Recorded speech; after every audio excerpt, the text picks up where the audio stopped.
Visão de futuro. Flamengo volta a carga por Tati Castellanos, o argentino. Vamos falar sobre isso, várias outras notícias do Flamengo, acerca também de Bruno Henrique, várias outras notícias. Você que tá aí, dá aquela moral de sempre, se inscreva no canal, meu filho. Botão aqui embaixo, aciona o sino da notificação, deixa o teu like, toca aí, meu parceiro, minha parceira. Tocou, então vem comigo, Bruno Negro. Vamos às notícias do Flamengo. Teve comentário no último vídeo. Pedrão, tá de férias? Não, só tô recarregando as baterias aqui durante essa data FIFA, mas de qualquer forma, apure e consuma Flamengo 24 horas por dia, tirando a hora que eu tô dormindo, né? Pessoal, ontem foi aniversário do Leonardo, galera. Leonardo, campeão com o Flamengo em 1987, completando 56 anos de idade. Acabei deixando passar batido, mas de qualquer forma, parabéns aí ao Leonardo. Deixa o seu feliz aniversário para o Leonardo. Cria, né, das categorias de base do Flamengo, mais um cria das categorias de base do Flamengo, que inclusive esteve na Copa do Mundo de 1994 e o Brasil, aquela cotovelada lá contra a seleção dos Estados Unidos, enfim, mas ganhou de qualquer forma. O Flamengo se representa novamente no CT Ninho do Urubu, só que hoje na parte da manhã, às 9h30 da manhã, o técnico Felipe Luiz começa as atividades no CT Jorge Elal. Jorginho, tem informação sobre Jorginho, tá, pessoal? O Jorginho que não jogou a última partida do Flamengo diante da equipe do Grêmio, antes da pausa dessa data FIFA. Agora já estamos aí no dia 6 de setembro, né? O Flamengo jogou pela última vez no dia 31, estamos a 8 dias do Flamengo voltar a campo. Falta quase uma semaninha a partir de amanhã. Faltará uma semana para o Flamengo voltar a campo para enfrentar a equipe do Juventude em Caxias do Sul e já deve contar com o Jorginho. O Jorginho realizou atividade no gramado do CT Ninho do Urubu normalmente na representação do Flamengo ontem, na sexta-feira. Os atletas tiveram 4 dias de folga, segunda, terça, quarta, quinta. Na sexta ele já se representou, já treinou com o grupo. O atleta retorna aos trabalhos após ser desfalque na partida diante da equipe do Grêmio por conta de um incômodo no músculo posterior da coxa esquerda. Ele poderia até jogar, tá, gente? Mas não seria o ideal, até porque após o término dessa data FIFA, após o dia 9 de setembro, quando a seleção brasileira joga com a seleção boliviana em El Alto, vai ter uma sequência muito grande de partidas do Flamengo. Vai ter Juventude em Caxias do Sul, Estudiantes no Maracanã pela Libertadores, jogo pesadíssimo, clássico Flamengo e Vasco, depois Estudiantes de novo e mais uma sequência de jogos. Então a diretoria do Flamengo achou mais prudente, né, a comissão técnica, evidentemente, dar uma segurada no jogador. A gente viu a falta que o jogador faz, evidentemente, mas é melhor não contar com ele por um jogo do que não contar com ele para vários jogos. Aí seria um impacto, lógico, ainda maior, mas ele já está treinando normalmente. Quem está próximo do período de transição para os gramados é também o lateral esquerdo Alexandro, torcedor rubro-negro. Pois é, o Alexandro está se recuperando, assim como o Eric Pulgar, né? A gente comentou sobre a recuperação absurda que o Pulgar está tendo, já está andando, já está fazendo movimentos bruscos ali.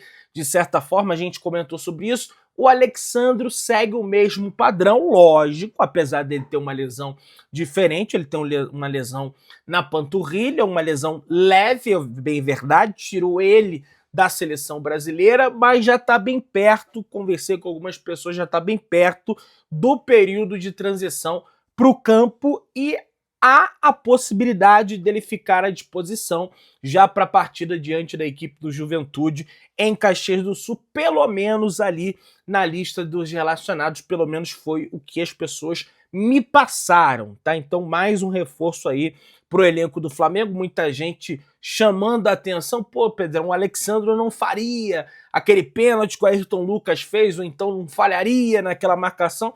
É um jogador mais experiente, é um jogador melhor, mais rodado, né? Então, talvez não faria, né? Apesar de eu achar que não foi pênalti. A princípio eu achei que foi pênalti, mas depois eu falei, olha, gente, sinceramente, Não acho que isso aí é pênalti, não. Mas enfim, vamos prosseguindo aí. De Arrascaeta, pessoal. Vamos falar sobre o nosso querido uruguaio De Arrascaeta, que vem impressionando nos treinamentos do Uruguai, nos jogos do Uruguai. O Marcelo Bielsa, como a gente conversou ontem no vídeo da tarde, rasgou elogios à comissão técnica do Flamengo, a comissão médica do Flamengo, pelo nível físico que ele vem apresentando nessa temporada de 2025, não só no Flamengo, mas como na seleção uruguaia também. E aí, pessoal, né, tem uma informação bem sensível em relação a isso. O Vene Casagrande até trouxe, conversei com algumas pessoas internamente ali no Flamengo que me confirmaram essa situação, sobre o projeto, o plano especial que foi feito no entorno de De Arrascaeta para esse ano de 2025. E o negócio é o seguinte, pessoal: as peças fundamentais nesse sistema para que a gente tenha... Gente, é preciso citar esses nomes porque muitas das vezes a gente vê ali os atletas dentro de campo e a gente se esquece que tem toda uma engrenagem por trás ali, galera da rouparia, galera da massagem, os massagistas do Flamengo, né, o pessoal do almoxarifado, né, que é da rouparia também de certa forma. E cara, os nomes, lógico que todo mundo é importante, o Felipe, a comissão técnica, mas as peças-chaves para isso, além do departamento médico do Flamengo, para que o De Arrascaeta esteja nesse nível físico que ele está, são dois nomes, que é o preparador físico do Flamengo, Diogo Linhares, e o fisioterapeuta, um dos fisioterapeutas do Flamengo, o Lenian Neves, que cuida de maneira individualizada, também inclusive fora do clube, fora do CT Ninho do Urubu, do camisa 10 do Flamengo há 4 anos. Há quem diga até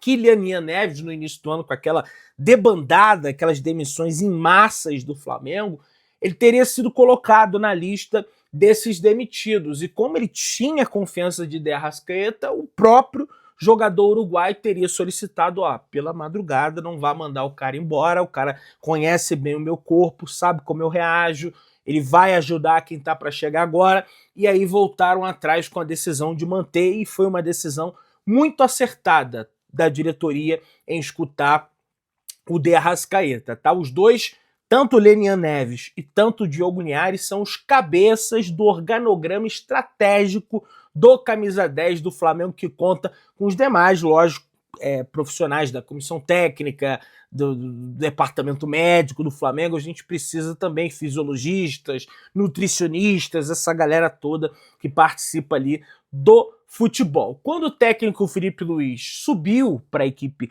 profissional do Flamengo, deixando o sub-20, com ele subiu também o preparador físico Diogo Linhares, e teve a manutenção, como eu disse, do Lenian Neves. Desde então, ambos montaram um plano estratégico para o De Arrascaeta voltar a voar dentro de campo, como a gente viu em 2019, em 2020, em 21 e 22 também, mas começa ali um declínio da parte física, 23, muitas lesões, 24 idem, né?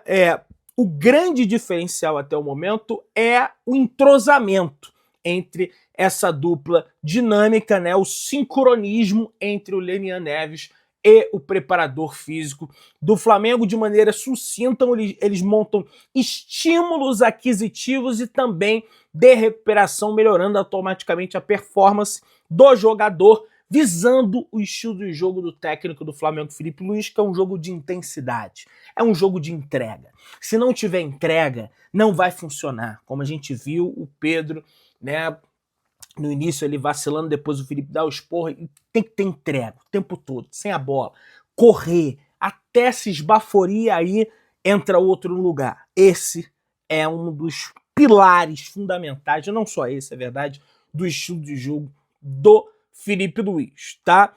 E aí, pessoal, você vê uma temporada do De Arrascaeta que impressiona de forma espetacular. Em 42 jogos nessa temporada, ele marcou 17 gols, deu 13 assistências, né? São aí ao todo 30 participações em gols. Veja, em 42 jogos, você tem aí 30 participações em gols. É mais que uma participação a cada 2 jogos, tá? É mais que uma participação a cada 2 jogos. São números impressionantes. Ele tá a um gol de igualar o seu ano mais artilheiro da carreira, que foi em 2019, naquele time mágico do Mister Jorge Jesus, quando marcou 18 vezes em 52 confrontos, com o desempenho que está tendo até setembro. Não é exagero imaginar que ele vai ultrapassar, né, essas estatísticas do ano de 2019, e sendo mais velho, inclusive, o que agrega experiência ao jogador, evidentemente, mas não tem mais aquela condição física de outrora, quando tinha seus 25, 26 anos de idade, né? Tem a experiência, aquela coisa toda, mas enfim, gostaria de destacar o trabalho dessas pessoas do Flamengo, que é muito relevante. Minha galera, o negócio é o seguinte, o grande poeta Túlio, ele fez uma reação, não sei se vocês conhecem o poeta Túlio, trabalhava no Coluna do Fla, ele fez uma reação, cara, é muito sério, isso que a gente vai trazer aqui, tá? Ele que é do blog Ser Flamengo, é seríssimo o que a gente vai trazer aqui agora. O que acontece é que ele fez uma reação do programa Futeboteco, do canal Futeboteco, da qual o apresentador Rodolfo Gomes, ele acusa, ele chama a família do Bruno Henrique de quadrilha. Pois é, eles estavam tentando fazer uma argumentação ali, ele e o Felipe Oliveira defendendo ali o ponto de que, veja, olha, os casos não são iguais, né? Porque o Eduardo Bauerman pegou 1 ano de suspensão e o Bruno Henrique pega 12 jogos. E um dos pontos que está posto pelo STJD é que no caso do Bruno Henrique tem também a situação de manipulação de resultado, que ele não foi enquadrado nesse artigo, mas no caso desses outros jogadores houve formação de quadrilha, o que agrava a situação. No caso do Bruno Henrique não houve formação de quadrilha. Mas em função dessa interpretação que o STJD deu ao caso do Bruno Henrique de não identificar uma formação de quadrilha, o apresentador do programa, Rodolfo Gomes, chamou a família do Bruno Henrique, e aí ele não fez distinção, ele não, porque o irmão, porque fulano, porque não. Ele falou, ele generalizou, ele falou que a família do Bruno Henrique é uma quadrilha. Portanto, tinha sim formação de quadrilha. Gente, isso é algo muito sério. Imagine você aí que está me escutando ter a sua família chamada de quadrilha, né? E com todo respeito, Rodolfo Gomes, você é um excelente apresentador, já acompanhei várias resenhas aí no teu canal, de jornalistas indo aí no seu canal, mas é uma vergonha você tomar esse tipo de postura e falar que a família do cara, né, e você não fez distinção, portanto, a interpretação que isso dá é que você se refere à totalidade da família do cara é uma quadrilha, quando a gente sabe muito bem que não é uma família que ajudou muito ele, o avô dele, né, a se tornar jogador de futebol, ele veio de um lugar carente, né? E aí, o GE, com a brilhante Emanuele Ribeiro e o jornalista Thiago Lima, trazem justamente para acabar de uma vez por todas com esse imbróglio que gerou aí de clubismo envolvido, né, dizendo que porque o Bruno porque pegou uma pena muito branda, Pedrão. Eu sou torcedor, tem aqui torcedores do Palmeiras que me acompanham, torcedores de outros. Sou torcedor de fulano e pegou muito branco. Como é que o Alex Fimanga pegou 1 ano? Como é que o Eduardo Bauerman pegou 1 ano? Né? Como é que o Vitor Mendes, ex-jogador do Fluminense, pegou 2 anos? O Nino Paraíba pegou 2 anos. O que acontece, gente, é que o atacante do Flamengo, ele não foi aliciado por quadrilha, portanto a família dele não é nada de quadrilha, ele não recebeu dinheiro em troca e no caso desses outros atletas houve o recebimento de dinheiro em troca, e também pesou demais o fato do Flamengo, o clube que ele defende, não se sentir lesado, muito pelo contrário. O Flamengo defendeu o Bruno Henrique. No caso do Nino Paraíba, do Vitor Mendes, desses outros, além de deles serem aliciados por uma quadrilha para receber um dinheiro em troca, e isso aí pesa na hora do julgamento, eles prejudicaram o clube deles. No caso do Flamengo, não. O próprio Flamengo falou, olha, BH, toma esse cartão amarelo aí para você ficar livre de estar pendurado. Então, espero que o Rodolfo ele reflita sobre isso, de certa forma, e reveja o posicionamento dele, tá? Ele é um cara inteligente, enfim, mas aí não é obrigação nenhuma dele. A ver se o Bruno Henrique vai tomar alguma medida cabível. Pessoal, o negócio é o seguinte, muita gente... Pedrão, por que o Flamengo não recorre? O Flamengo está aguardando a publicação do acórdão. O que é acórdão? Né? Traduzindo aqui para o popular. É ali uma espécie de documento que tem as decisões dos jurados, no caso os auditores, com as suas justificativas, enfim, um documento que registra tudo o que aconteceu ali no julgamento. Eles estão aguardando a publicação desse documento. O próprio Michel Assef Filho, que é o advogado do Flamengo, disse que se houvesse urgência, iria solicitar logo o pedido de recurso mais efeito suspensivo, mas em função de não haver urgência, o Flamengo só joga no dia 14, quando for publicado esse acórdão, o Flamengo vai entrar com o pedido de efeito suspensivo e também vai recorrer da decisão para tentar alterar esse rumo aí dentro da legalidade. Né? Não existe nada aí fora da legalidade, beleza? Minha galera, o negócio é o seguinte, o Alfredo Almeida, que é o diretor das categorias de base do Flamengo, justificou a saída do Chola do Flamengo, tá? Ele deu entrevista ao BarbaCast, que é do grandíssimo Rafael Cota. Esse eu não vou nem ler o texto aqui porque eu já li. Muita gente como, pô, Pedrão, o Chola entrou tão bem lá contra o Barcelona, né? Ele, enfim, botou uma fumaça ali no jogo. Por que o Flamengo se desfez do jogador? Um jogador que tinha um potencial, um jogador... O que acontece é que na interpretação do Alfredo Almeida, o Chola, e aí pode ser que na interpretação do Felipe Luiz também, não sei, não tem as características para se encaixar no jogo do Felipe Luiz, tá? Segundo a interpretação do diretor da base do Flamengo, ele precisa de espaço, para atacar o espaço. E no caso do Flamengo, o Flamengo sempre enfrenta equipes fechadas, né, que precisam de jogadores com dribles curtos. Ele até citou essa situação da partida diante do Barcelona, dizendo que o Barcelona estava atacando mais o Flamengo e que naquela oportunidade ele gerou inúmeras oportunidades em função de haver espaço para ele atacar.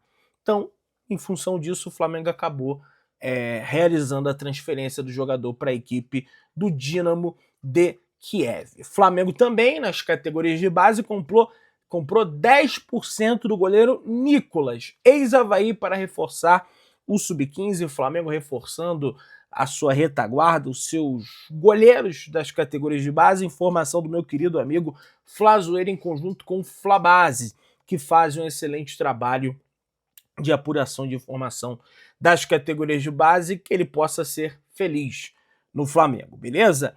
Minha galera, segundo o portal De Laziale, especialista em cobertura da Lazio, da Itália, o Flamengo voltou a ter como alvo a contratação do atacante argentino Tati Castellanos, entretanto, para a próxima janela de transferências. A expectativa é de que o rubro-negro faça uma nova investida em janeiro durante a pré-temporada. Aos 26 anos, Castellanos é considerado como uma oportunidade de mercado e, segundo a publicação, estaria pressionando para um retorno à América do Sul, tá?